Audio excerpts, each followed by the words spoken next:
নমস্কার, দশরূপে দশভুজা এক রেসিপি পর্ব নিয়ে আমি পাপিয়া চলে এসেছি তোমাদের সামনে। আজকে আমি তোমাদের কাছে যে রেসিপিটা নিয়ে এসেছি সেটা হচ্ছে ঘুগনির রেসিপি, মটরের ঘুগনি। তোমরা ভাববে এটার কি রেসিপি, এটা তো সবাই জানে।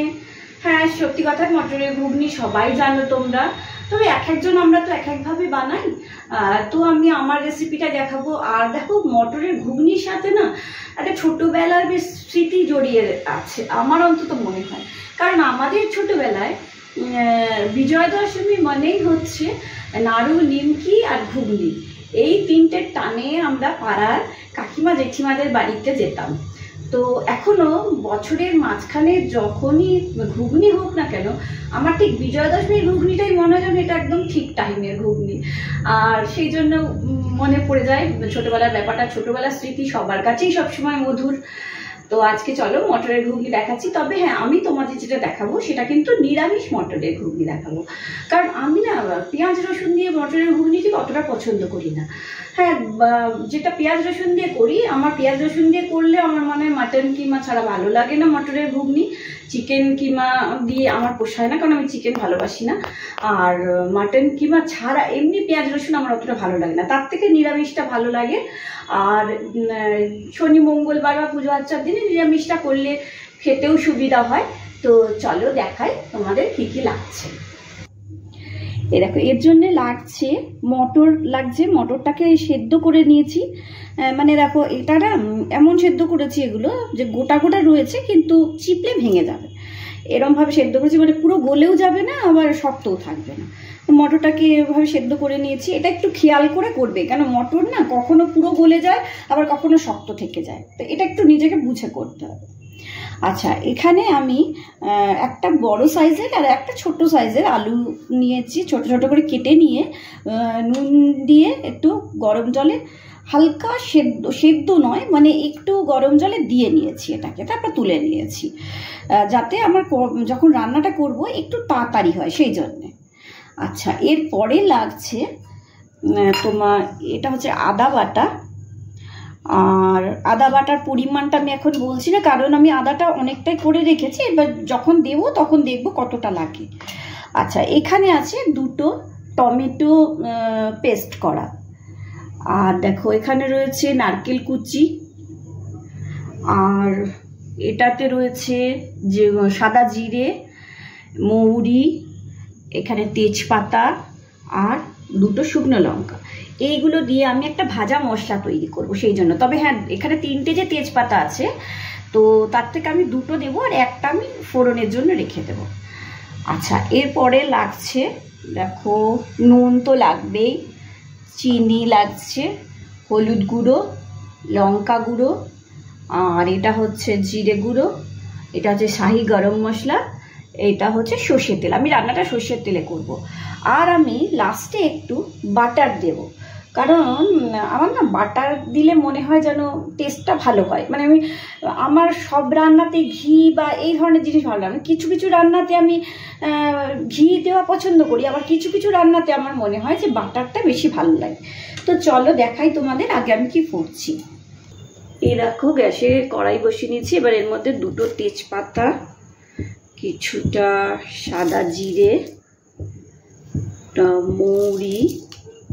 মৌরিটা তোমার 1 চামচের মতো রয়েছে, জিরেটা 1.25 চামচ, আর দুটো শুকনো লঙ্কা। এটা দিয়ে গ্যাসটাকে কমিয়ে দেব, দিয়ে এটাকে একটু রোস্ট করে নেব। রোস্ট করে নিয়ে তারপরে এটাকে হাফ গুঁড়ো করব। এটা লাস্টে না ঘুগনিতে মেশাবো, এটার জন্য একটা খুব সুন্দর ঘুগনিতে ফ্লেভার আসবে। এটা দেওয়ার সাথে সাথে আর ওই যে বাটারটা দেব, তাতে কিন্তু এটা টেস্টও ভীষণ ভালো হবে। তো চলো এটা একটু করে নিই, রোস্ট করে নিই, তারপরে আমি তোমাদের দেখাচ্ছি। এটাকে গুঁড়ো করব, তখন তোমাদের দেখাবো। এই দেখো, এগুলো হালকা ভাজা হয়ে গেছে। এবার এগুলোকে এইসব মধ্যে দিয়ে দেবো, এটার মধ্যে দিয়ে গুঁড়ো করে নেব। এটা পুরো গুঁড়ো করতে হবে না, এটা আধ বাটা করলেই হবে। এটা খুব সুন্দর টেস্ট আসবে।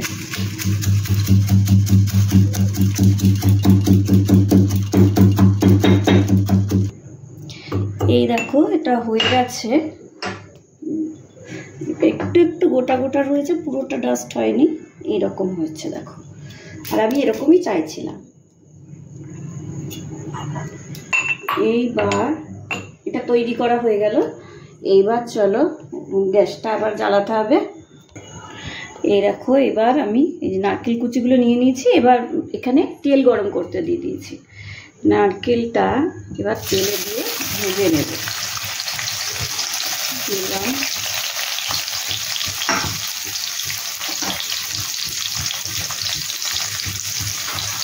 এবার নারকেলে অল্প একটু নুন আর একটুখানি হলুদ গুঁড়ো, মানে অধিকাংশ সবাই প্রায় করে, হলুদ দেয় না, কিন্তু আমার ভালো লাগে না, কারণ মনে হয় যেন তরকারিতে জিনিসটা মিশিয়ে না নারকেলটা একটা আলাদা আলাদাভাবে থাকে। আর এটাতে আরেকটা বলি, নারকেল বা কোনো জিনিস যদি না মিশতো না, মানে ধরো কালার মানে দেখা যাচ্ছে অন্য তরকারির সাথে তার কালার ডিফারেন্স হয়ে গেছে, আমার বাবা খুব মজা করে বলতো, বাবা বলতো কেমন চেয়ে চেয়ে আছে জিনিসটা। তো আমারও তাই মনে হয় যে হলুদটা না দিলে নারকেলটা কি ঘুগনির মধ্যে চেয়ে চেয়ে থাকে, মানে তাকিয়ে থাকে। সেই জন্যে আমি হলুদ দিয়ে এটাকে একটু ভেজে নিচ্ছি, যাতে ঘুগনির সাথে কালারটা মিলে যায়। এই দেখো এবার নারকেলটা ভাজা হয়ে গেছে, এটাকে তুলে নিচ্ছি। এটাকে তুলে নিলাম। এবার এতে আমি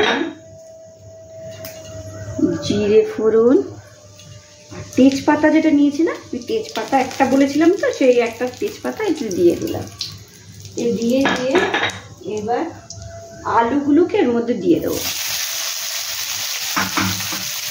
আলুগুলোকে দিয়ে আলুতেও নুন আর হলুদ দেবো, দিয়ে এটাকে একটু ভেজে নেবো আলুগুলোকে। তো আন্দাজ মতো নুন দিতে হবে, তোমরা জানো।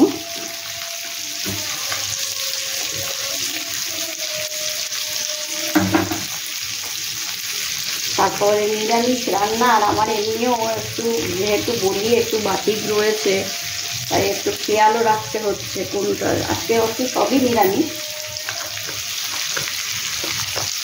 আর আমি যত আঁশ রান্না করি বা যাই করি, মানে তোমাদের যেগুলোই দেখাই, আমি মশলাগুলোকে কিন্তু আঁশ করি না কখনো, আমি ওই নিরামিষই রাখি, যে কারণে আমি বারবার ওরকম হাত ধুই আর ই করি।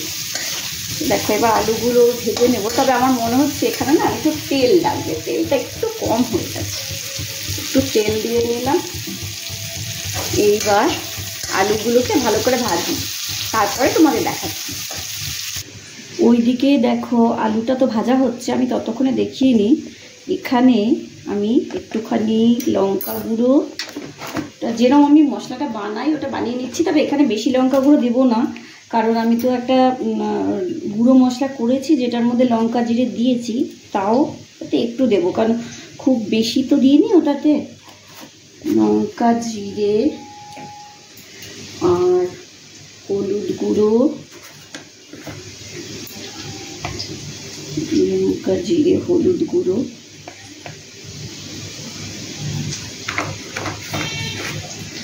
এই মশলাটা করে নিলে না খুব সুবিধা হয় পরে। আর তোমাদের যে আদা বাটা দেখিয়েছিলাম সেখান থেকে 1 চামচ আর 1.5 চামচের মতো আদা এর মধ্যে দিলাম। দিয়ে দাঁড়াও, এদিকে দেখো আলুটা প্রায় ভাজা হয়ে গেছে। এইবার এটাতে একটু জল দিয়ে, আমি যেমন তোমরা আগেও দেখেছো মশলাটাকে আমি এরকম করে বানিয়ে নেব, ওটা যেটা দিয়ে আলুটাকে কষাবো সেই মশলাটা এটা সব দিয়েছি। এর মধ্যে শুধু নুনটা দেওয়া হয়নি বোধহয়, আর একটু নুন লাগবে। এবার দিয়ে তারপরে তোমাদের দেখাচ্ছি। এই দেখো এবার যে মশলাটা করেছিলাম না, এটা এর মধ্যে দিয়ে দিচ্ছি, আলুটার মধ্যে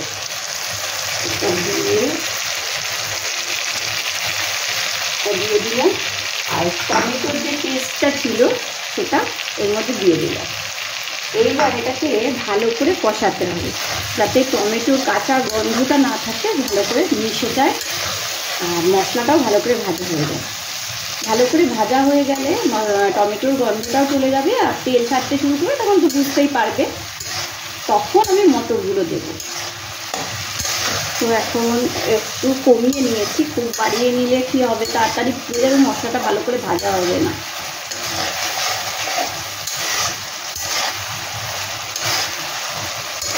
আমি এটাতে একটু কাশ্মীরি লঙ্কাও দিতে পারো কালারের জন্যে, আমি দিলাম না কারণ টমেটোতে এমনি ভালো কালার আসছে সেই জন্যে, তবে তোমাদের ইচ্ছা হলে তোমরা দিতেই পারো। এবার দেখো মশলাটা তেল ছেড়ে দিয়েছে এবং এটা কষানো হয়ে গেছে। এরপরে এর মধ্যে যে মটরটা ছিল মটরটা দিয়ে দিলাম, মটরটা দিয়ে এটাকে মিশিয়ে দেবো। আর এতে লাগলে আর একটু হলুদ দেবো, কারণ মটরটা তো অনেকটাই রয়েছে, সেই জন্যে নুন আর হলুদটা আর একবার এরকম দেখে নিতে হবে। আর একটু কষিয়ে নিয়ে নুন হলুদ দিয়ে তারপরে এটাতে জল দেব।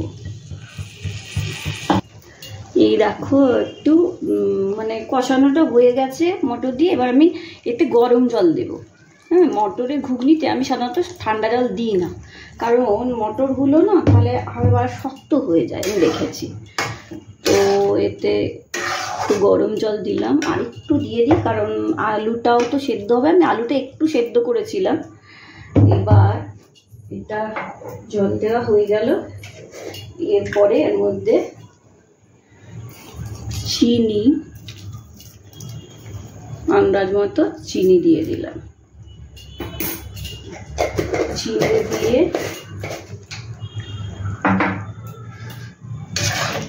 চিনি দিয়ে এবার এটা একটু ভালো করে নেড়ে চাপা দিয়ে দেব। তারপরে নারকেলটা আর গরম মশলাটা পরে দেব। এখন এটা চাপা দিয়ে দিই সেদ্ধ হওয়ার জন্য, আর আঁচটাকে মিডিয়াম করে রাখলাম। এই দেখো এবার মনে হচ্ছে সেদ্ধ হয়ে গেছে। হ্যাঁ, সেদ্ধ হয়ে গেছে, একটু দেখে নিই তাও।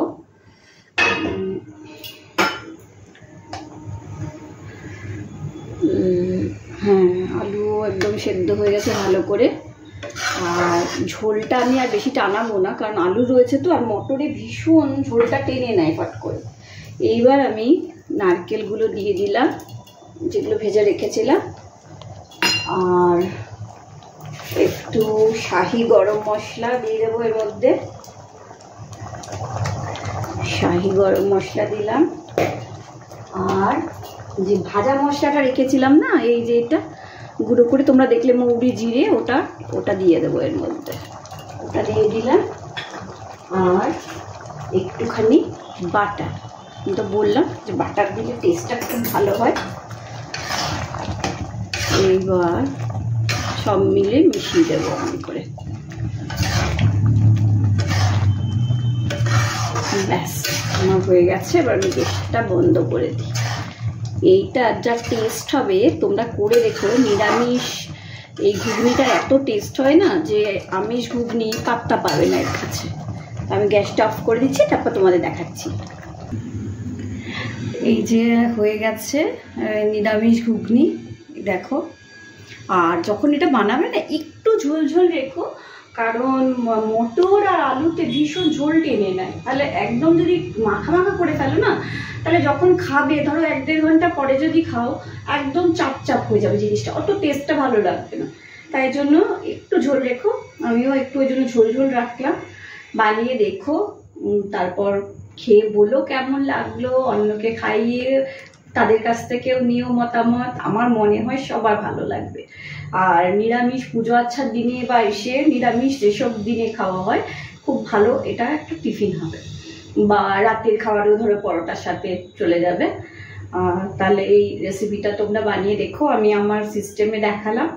আর যদি ভালো লাগে আমার চ্যানেলটাকে একটু সাবস্ক্রাইব করে দিও, শেয়ার করে দিও, লাইক করে দিও, আর মিষ্টি মিষ্টি কমেন্ট করো। কিন্তু আমি আরেকটা কথা বলতে চাই, দেখো তোমাদের মধ্যে না, হ্যাঁ 60% যারা দেখছে তাদের মধ্যে 60% আমার চ্যানেলটাকে সাবস্ক্রাইব করেছে, কিন্তু বাকি 40% তোমরা কিন্তু আমাকে একদম ভালোবাসো না। কারণ তোমরা আসো, ভিডিও দেখো, চলে যাও, তোমরা কেউ সাবস্ক্রাইব করো না।